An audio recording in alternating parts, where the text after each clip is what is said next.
Well, good morning, everyone. And I just want to thank Tad for that introduction and thank all of you for being here today. You know, metro building is hard stuff, particularly at a time like this, which is so dynamic and disruptive. But as you'll hear me talk about today, the new mantra in this country and frankly the new mantra across the world is to collaborate to compete across jurisdictions, across sectors, across disciplines. And that's what I think this region can do. Every time I come back to Atlanta, I'm actually stunned by your assets and your attributes and your advantages, starting with the arts and culture, and that was just a phenomenal video. But your role as a logistics hub and hub of Fortune 500 firms, world-class universities, talented and diverse workforce, and the livable centers that this organization is helping to build. Now, my remarks today are going to describe how you build on these assets in a very difficult time. In the wake of this recession, one thing is very clear. This country, this metropolis, needs to restructure our economy from one focused inward and characterized by excessive consumption and debt to one globally engaged and driven by production and innovation. So first, I'm going to start by offering a vision for the next economy, one driven by exports and global engagement, one powered by low and smart carbon, one fueled by innovation and, yes, production, and one rich with opportunity. So let's start and visualize an economy where more firms in more sectors trade more goods and services seamlessly with the world, particularly with nations that are rapidly urbanizing and industrializing. Why exports? Why trade? Because we've crossed an economic Rubicon. The BRICS, Brazil, India, and China, account for about a fifth of global GDP in 2009, surpassing the US for the first time, and their share of the global economy is slated to grow to 25%. The rise of Brazil, India, and China reflects the rise of cities and metropolitan areas in their country. 50% of the world now lives in cities for the first time in recorded history, and that will rise to 60% by 2030. The locus of economic power in the world is shifting.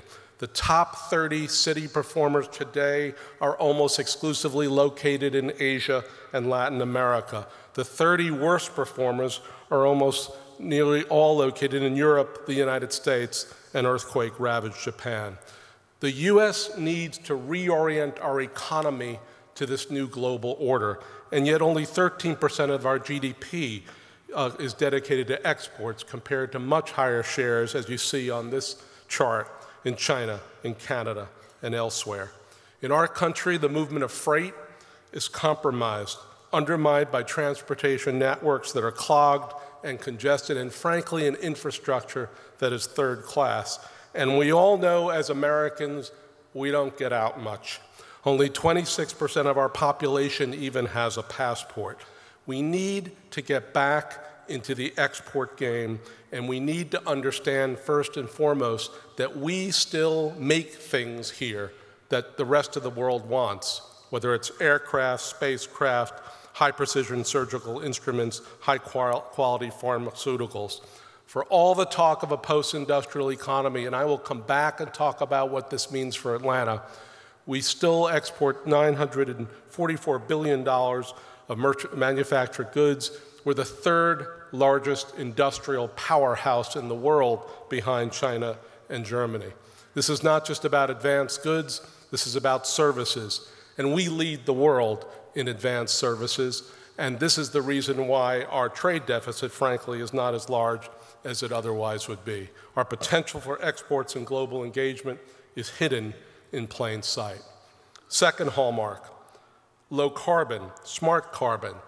Let's imagine a world where we are actually the vanguard of a clean, green industrial revolution. Why? Because everything we know is changing. The energy we use, the infrastructure we build, the homes we live in, the office and retail buildings we frequent, the products we buy, they are all shifting from modes that are outdated to systems that are faster, more technologically enabled, more environmentally sound. In this country, we have an ideological debate about low carbon. In China, in Germany, In Brazil, it's debate about markets and conquering markets. Can the US even play in that low-carbon revolution? Now, our research shows that we have a strong base of about 2.7 million clean economy jobs in sectors that range from renewable energy to pollution reduction. To put that number in perspective, the clean economy is nearly twice the size of the biosciences field. It is 60% of the very strong IT sector, and as you can tell, it is more jobs than the fossil fuel-related industries. We need to talk about facts about the clean economy. Third piece, innovation. We have to be the innovation nation. We have to be a hothouse of invention and a platform for advanced production. That means we must embrace something which earlier generations intuitively understood, the link between innovation and manufacturing. While only about 9% of jobs in the US are in manufacturing, about 35% of our engineers work in that super sector. Although manufacturing comprises only 11% of our GDP, manufacturers account for 68% spending on private R&D and 90% of all patents in the United States.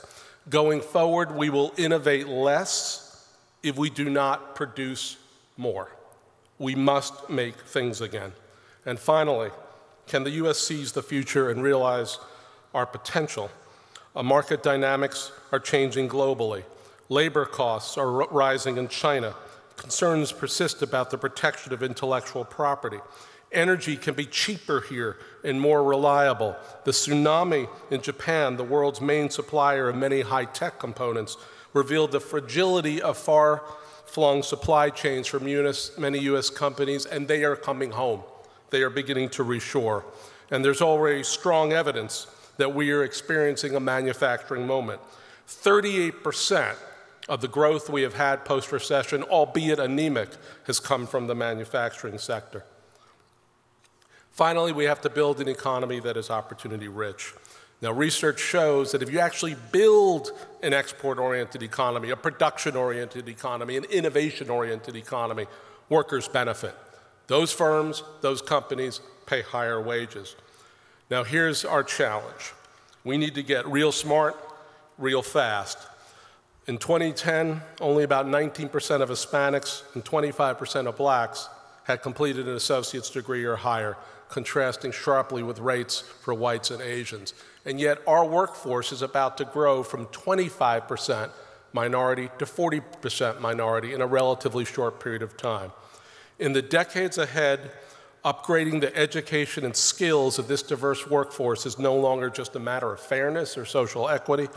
It is a matter of competitiveness and national security. So that's a macro picture. But if you want to talk about metros, you've got to talk about macro. And why? Because this is the real heart of the American economy.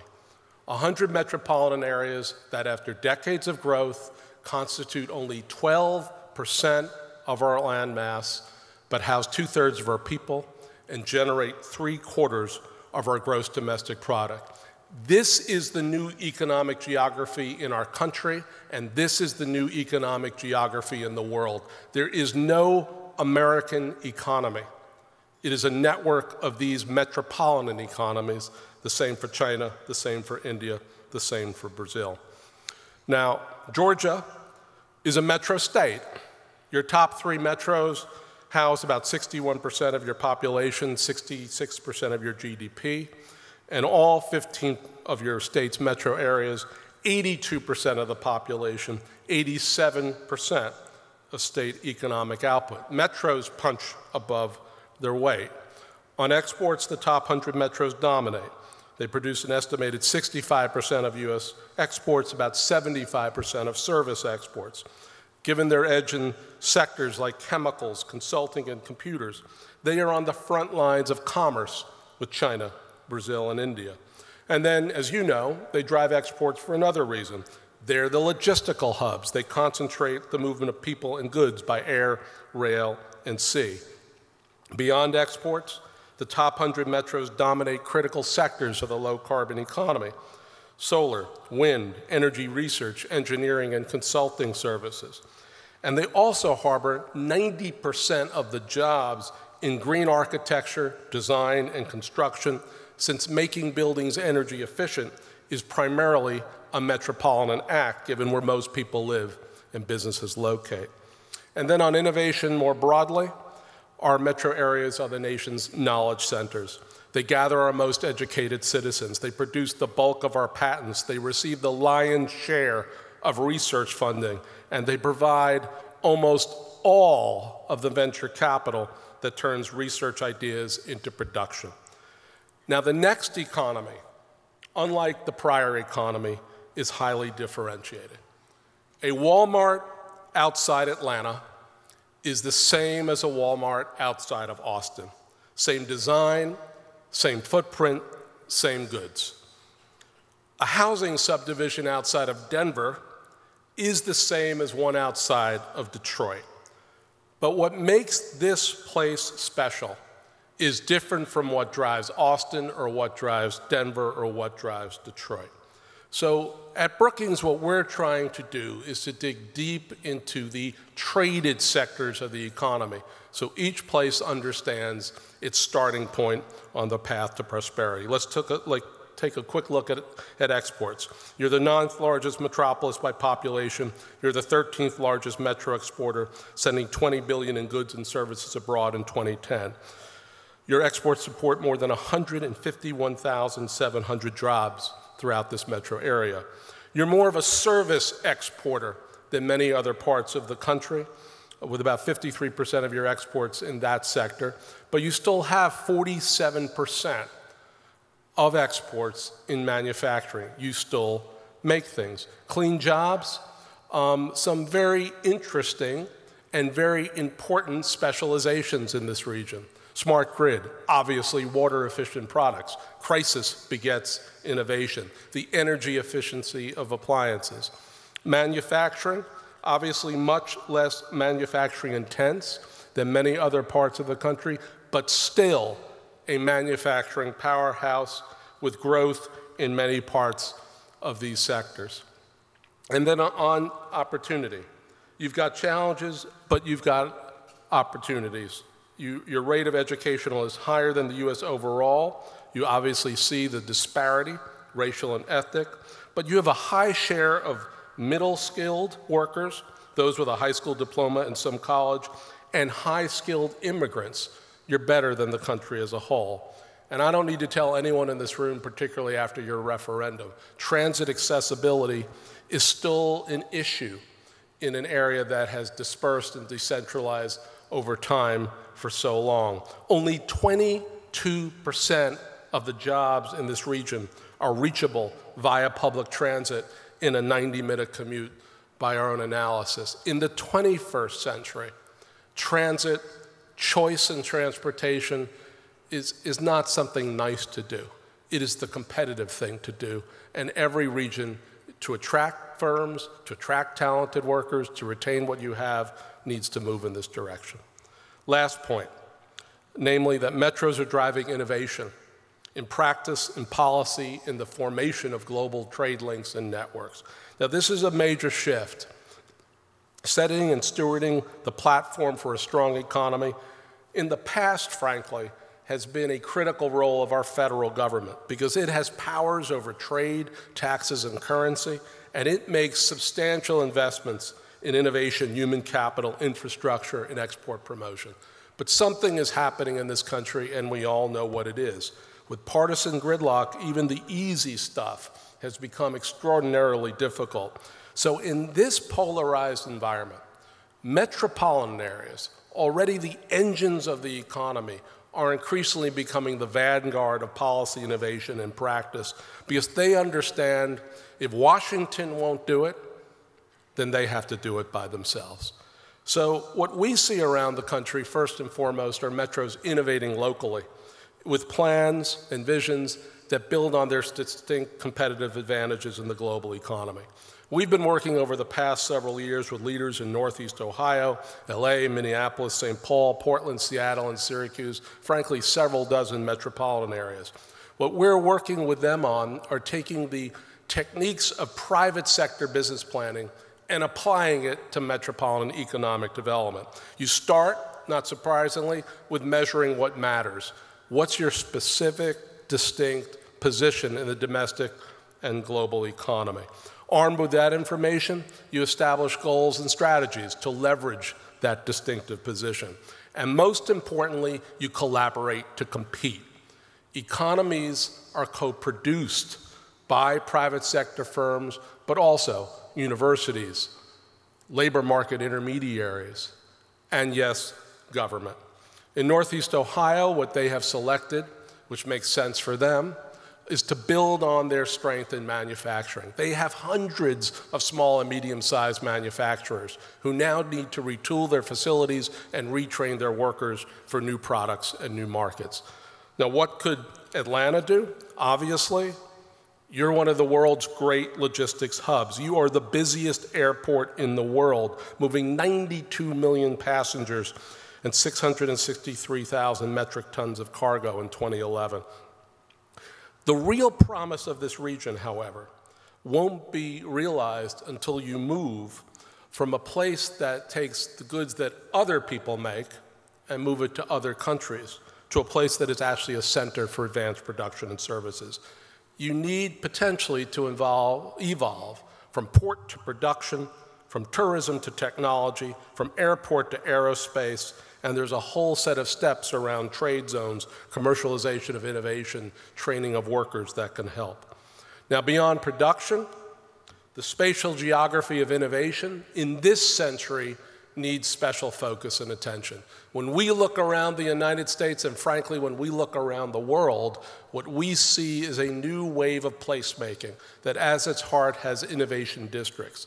And these are districts that connect and cluster anchor institutions like your universities and your hospitals and entrepreneurial companies with smaller firms, infrastructure, housing, and amenities.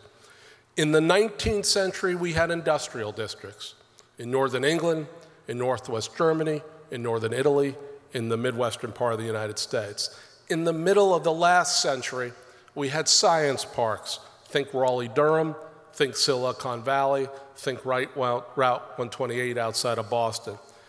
In this century, we are going to build differently because innovation requires proximity. And proximity of firms and the mashup of firms and universities and smaller institutions and housing and amenities creates a bigger sum, a 2 + 2 = 5 effect. Now, these innovation districts obviously fit within a larger region, and they're connected and wired through multiple ways with their broader metropolis. But what you have in this region and what you have in this city, frankly, are all the makings of a world-class 21st century innovation district. You have the Fortune 500 companies, you have the university powerhouses, frankly, that particularly around engineering and innovation are top in class, and then you have these remarkable cultural institutions. This is something to applaud. This is something to reflect upon. This is something to build from. And I would argue that as this region goes forward, building a 21st century innovation district should be high on the list. Networking globally. The world is basically emerging as a network of trading cities that relate to each other in structured ways. New York obviously already relates to London and Shanghai and Tokyo because of finance. Detroit obviously relates to other hubs of production around the world, particularly in the auto sector. Los Angeles, major port, seaport, obviously relates to other seaports around the world. The question going forward is how does Atlanta begin to build these new kind of relationships? We already know what your top export destinations are, not surprisingly. Many of them are the mature economies that we've dealt with in the past, but China is emerging as a key trading partner. And we know where people leave from in this region to visit. Seoul in Korea, London in Britain, Toronto in Canada. I'll leave aside Cancun and Montego Bay for a second. I saw a lot of people with tans in the room. The bottom line for this region, if you want to prosper in this century, understand what you trade, who you trade with, and then build, develop, implement, actualize an export strategy. It is absolutely fundamental to prosperity. We have looked inward in this country for too long for our growth. We now need to look outward. LA is an area, not surprisingly, given their orientation to Asia, where they have taken on this notion of we need to double exports, but not in general ways, by building on our own distinct assets and attributes. Last point is advocate nationally. Everything I've talked about up to now implicates our federal government and frankly implicates our state government, whether it's infrastructure, whether it's education, whether it's advanced R&D, whether it's innovation. Here's the reality of the world in which we live. We have a federal government which is not only broke, it is broken. It is a legacy government, it is an anachronistic government, it is a sprawling Byzantine enterprise. Dozens and dozens and dozens of agencies and frankly thousands of programs that really haven't been reformed for quite some time. It is time for places like Metro Atlanta and the other major metropolitan areas in the United States to begin to drive a fundamental reinvention of our national system that could involve the consolidation of trade agencies into one consolidated agency that would only just move boxes around in Washington, D.C., but actually relate fundamentally to where trade happens and to where our centers of production and innovation and logistics actually reside here in our metropolitan areas. The bottom line in the next year, whoever is elected, the United States federal government is going to scale back in major ways. And this metropolis, along with your sister metropolitan areas around the United States, need to understand that that is coming and the need to begin to adjust.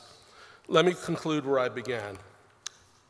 I think in this country, and frankly, I think around the world, we are living through what I would call a metropolitan revolution, where cities and metros are the undisputed, pragmatic, affirmative leaders in countries. Like all great revolutions, that really starts with a very simple idea. Cities and metros are the engines of national economies. Like all great revolutions, it's been ignited by a spark. The Great Recession was a wake-up call to us, and it basically revealed the failure of a growth model that exalted consumption over production, speculation over investment, and waste over sustainability. And like all great revolutions, it's been catalyzed by a revelation. Cities and metropolitan areas, particularly in this country, are essentially on their own. Mired in partisan division, the federal government appears incapable of taking the actions we need to restructure our economy and maintain those policies over time. So to paraphrase Pogo, we have met the solution, and it is us. There are no excuses. There is no deus ex machina. The cavalry is not coming. American federalism arms you with the powers, the talent, the permission, and in many places, the resources to shape your future. I would build on what Tad said before. It is time to act like the engine of the global economy Atlanta is. Seize the future. Carpe diem. Thank you very much.